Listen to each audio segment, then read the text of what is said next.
Jamani. Leo umependeza.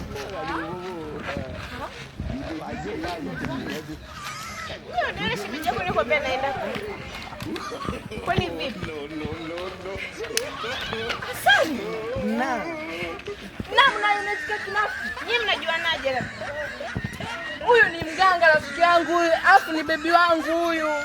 Mganga? Ndio. Nashangaa leo ndo maana nimeshangaa amependeza. Siku hizi nani mganga?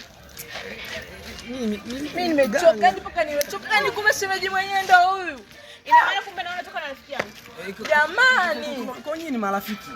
Marafiki nyoko, marafiki ni utoe sikia wewe. Ipo kumbe ni malaya sana.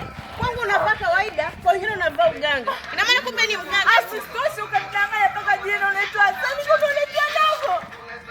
Kwanza leo nakwambia hivi. Sitaki nikuone kwangu. Vitu vyote ulivyonipa kuhudumia na vitaka leo hii. Shenzi mwenyewe.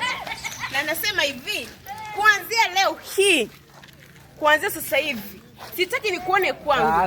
Na ile niliyokulipia kodi kwenye kile chumba naomba uame. Niache. Kuanzia leo nikome. Wote mnasikilizana. Jamani, nachoka baba yenu, nachoka mimi. Wote mademu ameninawa. Hivi nilikuwa naenda huku.